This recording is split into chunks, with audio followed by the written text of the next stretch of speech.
Baiklah, eh, perkenalkan, nama saya Mardin. Saya dari jurusan Ilmu Pemerintahan, Fakultas Ilmu Sosial dan Ilmu Politik Universitas Haloleo. Di sini saya akan membahas sedikit tentang materi mata kuliah birokrasi pemerintahan. Sedikit mungkin saya berikan sedikit gambaran untuk pembahasan kita ke depannya. Yang pertama, bahwa apa sih itu birokrasi? Terus yang kedua, setelah kita membahas tentang definisi birokrasi, yang kedua kita akan membahas tentang fungsi birokrasi itu sendiri. Dan yang ketiga, kita akan sedikit membahas peran-peran birokrasi. Yang keempat, kita akan sedikit membahas juga terkait ciri-ciri birokrasi. Dan yang kelima atau yang terakhir, saya di sini akan menjelaskan atau memberikan beberapa karakteristik birokrasi itu sendiri. Mungkin itu saja, langsung ke poin pembahasan.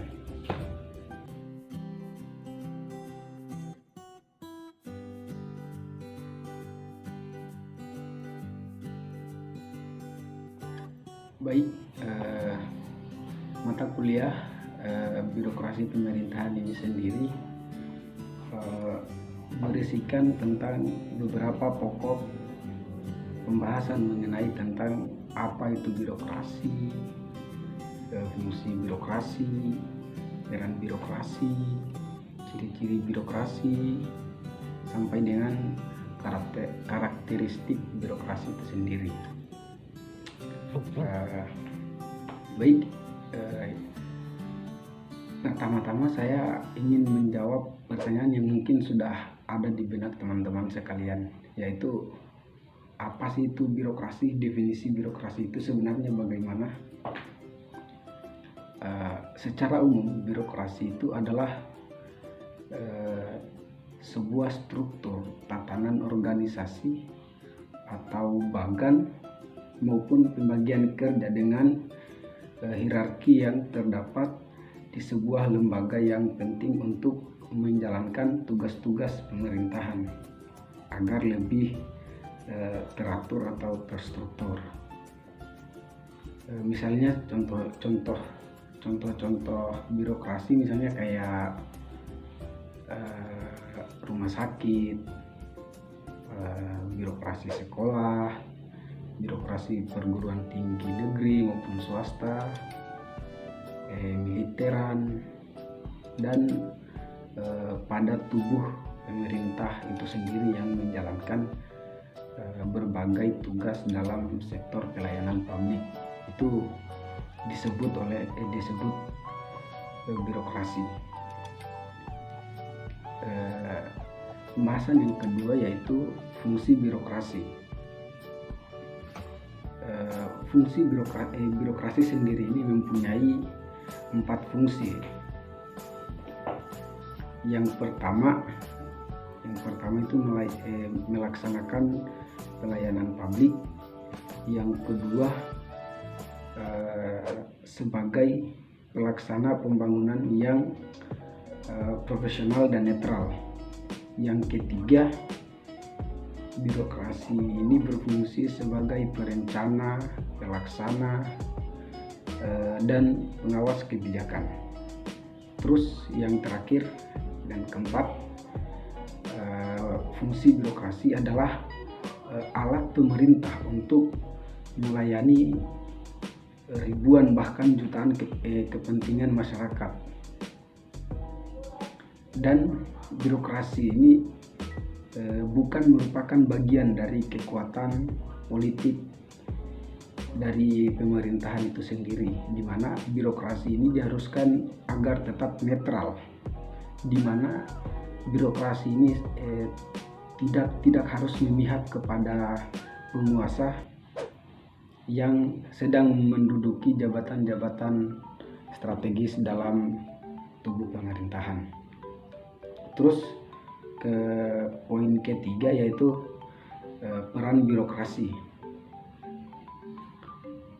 Peran birokrasi ini sendiri dapat kita bagi menjadi 4 peran.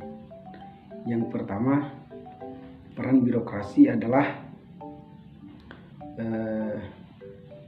agar sejalan dengan tujuan pemerintahan itu sendiri. Peran pertama birokrasi. Dan peran kedua birokrasi adalah melaksanakan kegiatan dan program demi tercapainya visi dan misi pemerintahan serta negara. Terus poin yang ketiga, peran birokrasi. Yang ketiga, melayani masyarakat dan sebagai pelaksana pembangunan yang netral dan profesional. Terus poin yang keempat, yang terakhir, peran birokrasi sendiri adalah untuk memanage sebuah pemerintahan agar lebih terstruktur, tersinkronisasi, lebih represif, preventif, juga antisipatif dan resolusi, agar sebuah pemerintahan dapat berjalan dengan baik. Yang berikutnya adalah ciri-ciri birokrasi. Birokrasi ini sendiri memiliki beberapa ciri-ciri tersendiri, ciri-ciri yang memang menandakan bahwa itu adalah birokrasi. Menurut Max Weber, birokrasi memiliki beberapa ciri-ciri khas tersendiri. Yang pertama, birokrasi memiliki jabatan administratif yang terorganisir atau tersusun secara hierarki maupun tersistematis. Yang kedua,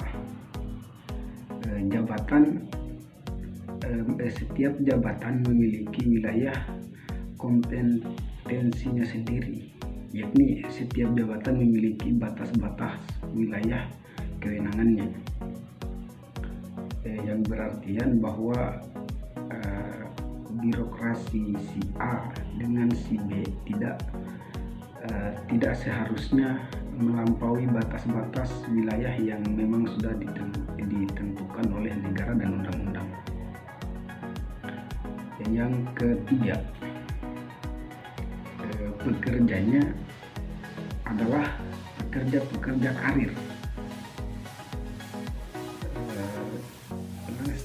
yang pada intinya pekerja-pekerja di birokrasi ini adalah pegawai-pegawai sipil yang memang bergelut untuk mengisi posisi-posisi atau jabatan-jabatan di birokrasi itu sendiri. Terus berikutnya yang keempat, para pejabat berperan sebagai pengontrol atau pendisiplin pegawai-pegawai yang berada di bawahnya.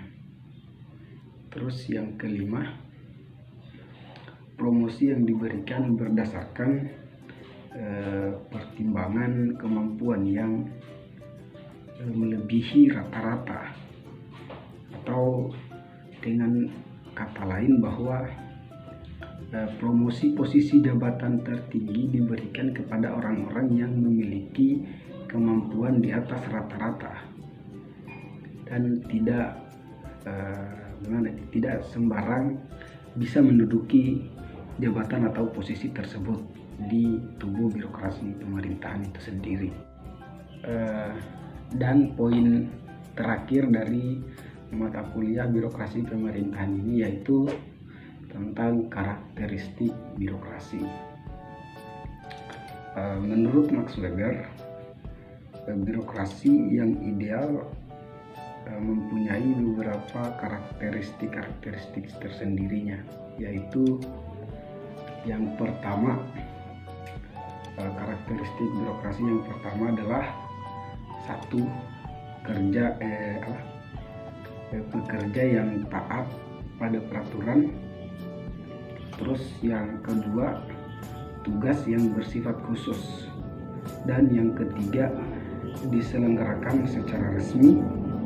Yang keempat, tersentralisasi. Terus yang kelima, taat dan patuh. Terus yang keenam, disiplin. Yang ketujuh, terstruktur atau sistematis.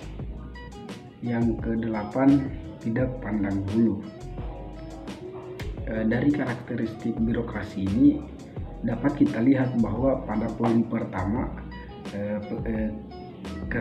pekerja yang ketat pada peraturan. Di sini berarti bahwa birokrasi memiliki pekerja yang memang harus taat kepada peraturan, karena di situ pemerintah telah membuatkan peraturan khusus untuk mengatur para pekerja-pekerja di birokrasi ini sendiri. Terus di poin yang kedua, tugas yang bersifat khusus. Di sini kita lihat bahwa tugas yang bersifat khusus tersebut berarti bahwa setiap birokrasi yang ada di pemerintahan itu memiliki tugas atau tupoksinya masing-masing.